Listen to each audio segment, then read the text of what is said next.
Ang hirap. Ito kasi damit ko, mumurahin dito. Sandali lang, please. I'm not teenager. Stop for a while. Gago baka humihingal ako. Hayop na ito. Ang liit-liit ng bayan eh. Papatayin ako. No. This technician is bukol. Wait. Let me breathe. My goodness. My goodness, this is only a simple life, my God. I'm 78 years old. What do you want me to do? Die?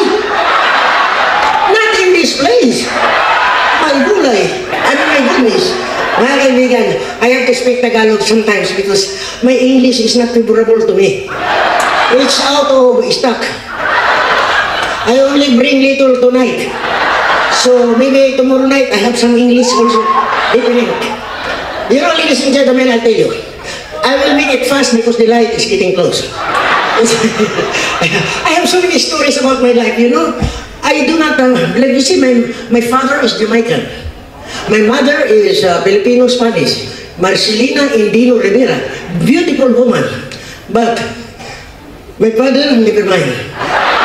See, you know, my mother, I do not blame her when we were born in this world. You know, when you have a baby, the baby will look at the mother because he want to know if this is really the real mother like that. She's sucking the breast and all like that.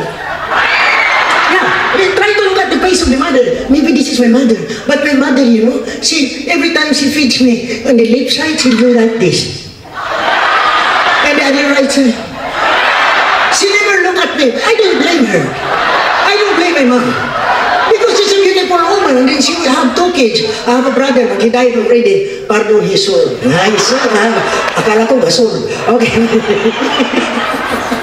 you know, sometimes when I was already grown up, I looked in the face of my mother. He's always like she was always a big problem, but I understand because, you know, when you are beautiful and then you will have kids like us, you know, you want to commit suicide. Hirap nga. You know, it's very hard to, ano bang tawag ng hanap buhay sa English? Ha? What do you call hanap buhay in English? What? O, ikaw na rito. Hindi mo maintindihan eh. Okay. Well, mahirap maghanap buhay. Ganun na lang. Kasi puro na tayong Pilipino rito. Mahirap mag-English. Masyadong squatter yung English ko eh. Ha? Gusto mo ito? Hindi kasama ito. Alam mo mga kaibigan, this one, this is even if I will open, if I will close, I will open, I will close, nothing happened. You see, yan naman hinahanap ko long time ago. I was looking for a disgrace of my life. Ibig ko sabihin, gusto ko naghanap ako ng disgrasya. English lang yung disgrace. My God, di ba nila na sinabi ko? Disgrace in English, disgrasya sa Pilipino. Kasi, I've been here for 53 years. Hindi mo lang not even one time. I've been dreaming to be raped. I've never been raped.